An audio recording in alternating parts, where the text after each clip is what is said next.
Olá pessoal, bem-vindos novamente ao Laboratório de Eletrônica Básica 2 e neste segundo experimento nós vamos projetar e implementar um termostato, que é um aparelho responsável por manter a temperatura de um certo ambiente constante.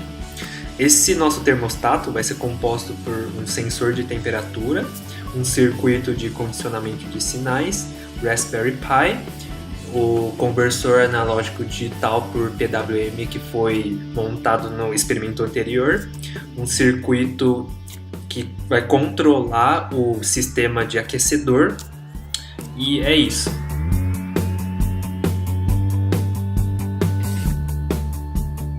Primeiramente, nós vamos projetar um circuito de condicionamento de sinais.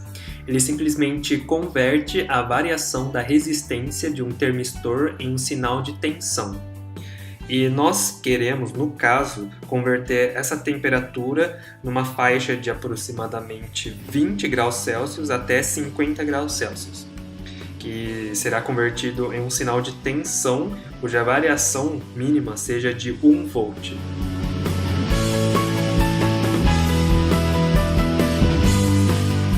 Este é o circuito de condicionamento de sinais.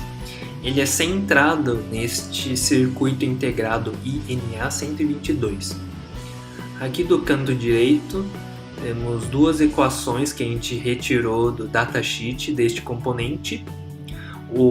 A saída VO é igual a Vin positivo menos Vin negativo, multiplicado por um fator de ganho G, que é dado por essa expressão aqui. E este fator ele depende apenas do valor da resistência RG, e na entrada, o Vin positivo, a gente ligou aqui dois resistores, né, de forma que Vin seja dado por um divisor de tensão entre esses dois resistores. O R1 é uma resistência normal. O RT é o termistor, né, que nada mais do que uma resistência variável de acordo com a variação de temperatura. Nós escolhemos o valor do RG como sendo 200 kΩ para obter um fator de ganho G igual a 6.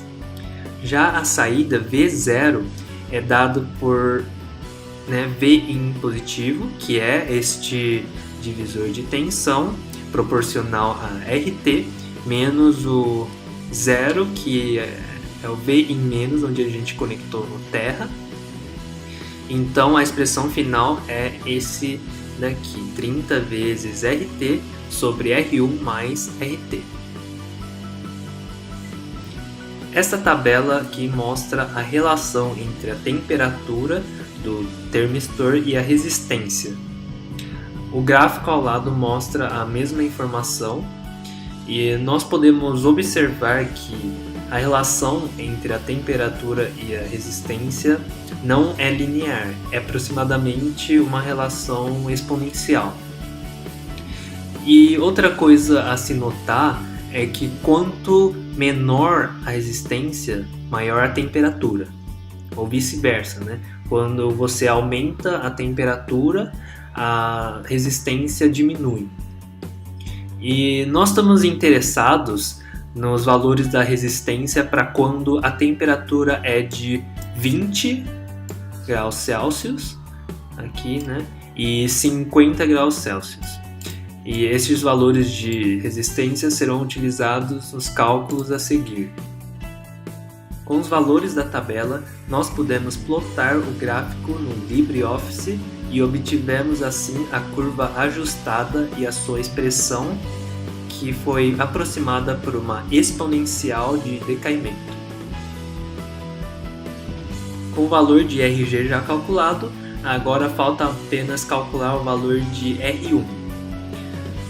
E para isso a gente vai precisar usar os valores de resistência visto agora há pouco nos gráficos. Então, Queremos que a diferença entre a tensão máxima, que corresponde à temperatura mínima, e a tensão mínima, que corresponde à temperatura máxima, seja de 2 volts. E com aqueles valores que a gente viu, a gente consegue calcular o valor de R1, que deu aproximadamente 27,8 kΩ. Nós escolhemos o valor de 27 kΩ, que era o valor mais próximo que estava disponível. Dessa forma, as tensões máxima e mínima são dadas por 3,166 volt e 1,116 volt. No nosso experimento, nós incluímos também um regulador de tensão, o LM7805, junto com os capacitores ligados na entrada e na saída. Se aplicarmos uma tensão na entrada que seja maior do que 5 volts, na saída obteremos sempre 5 volts. E no nosso experimento, a gente aplicou uma tensão de 12 volts na entrada. Montamos o circuito de condicionamento de sinais para verificarmos o seu funcionamento experimentalmente. O multímetro está mostrando o valor da tensão de saída e, como calculado anteriormente, esperávamos que a tensão de saída fosse próximo a 3 volts, mas ele está exibindo um valor de aproximadamente 2,2 volts. Ainda assim, ele estava mostrando um comportamento adequado para o circuito, uma vez que, com o aumento da temperatura, ao aproximarmos o ferro de solda no termistor, a tensão diminuía.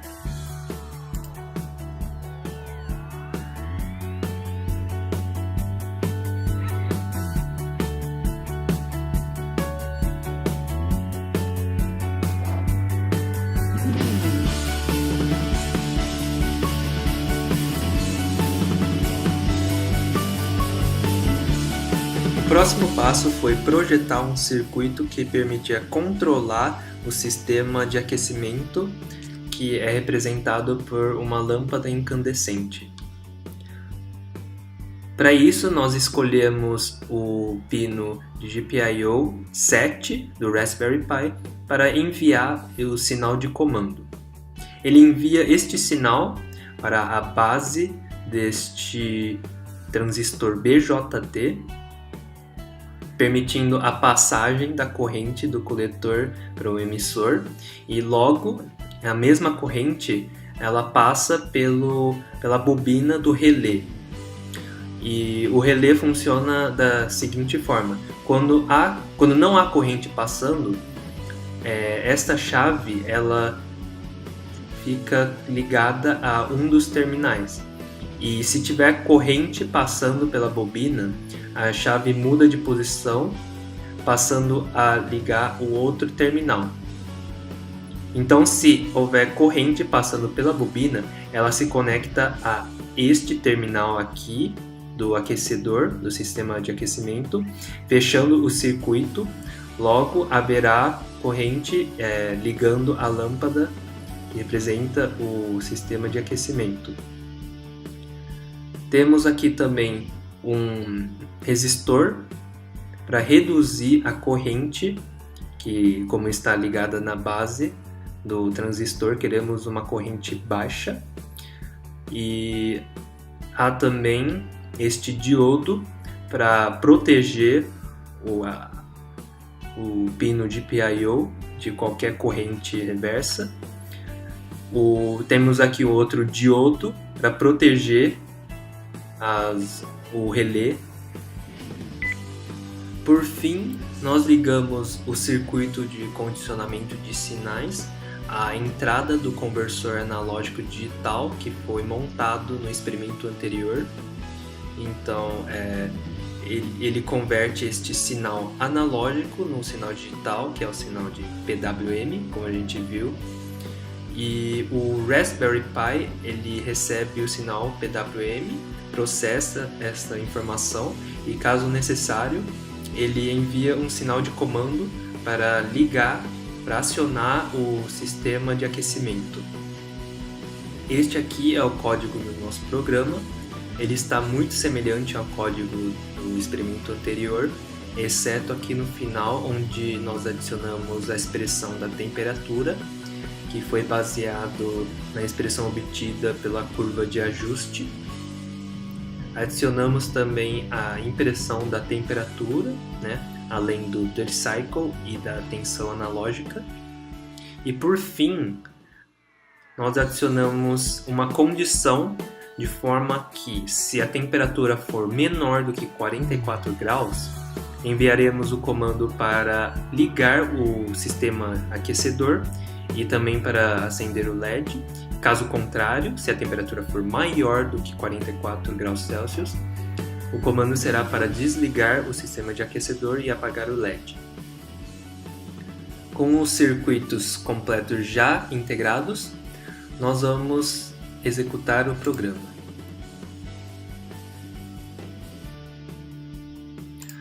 O programa está exibindo valores da temperatura ambiente perto dos 30 graus, o que está errado, uma vez que a temperatura ambiente estava por volta de 23 graus. Este problema, como já foi mencionado no início, quando estávamos calculando a tensão de saída do circuito de condicionamento de sinais, é causado provavelmente pela diferença entre as características do termistor e dos valores apresentados na tabela. E aqui temos o circuito integrado entre todos os outros circuitos. E a lâmpada se acendeu, uma vez que a temperatura estava abaixo dos 44 graus Celsius. Então, começamos a aquecer o termistor.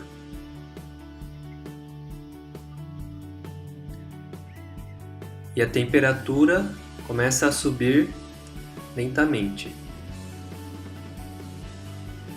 Após atingir 44 graus, a lâmpada se apaga.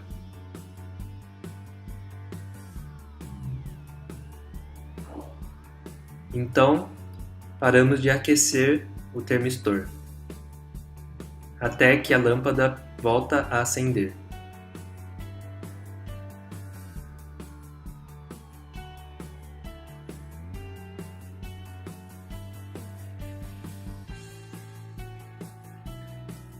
Por fim, algumas questões para discussão. Se fôssemos vender o termostato, quais as informações que devemos fornecer para que o cliente possa utilizá-lo facilmente? As principais informações que a gente precisaria fornecer para o cliente seriam a tensão de alimentação e também a temperatura de operação do termostato, ou seja, quais temperaturas em que o nosso termostato irá acionar ou desligar. Qual alteração deve ser feita para que o acionamento e desligamento do aquecedor seja feito com histerese? Para isso, a gente precisaria que a temperatura de acionamento seja uma determinada temperatura e a temperatura de desligamento seja inferior a essa temperatura. Então, por exemplo, se a temperatura de acionamento for 44 graus, a temperatura de desligamento deve ser menor, por exemplo, 40 graus. E assim ela funcionaria com o efeito da histerese. E por hoje é só. Este foi o nosso segundo experimento e até o próximo.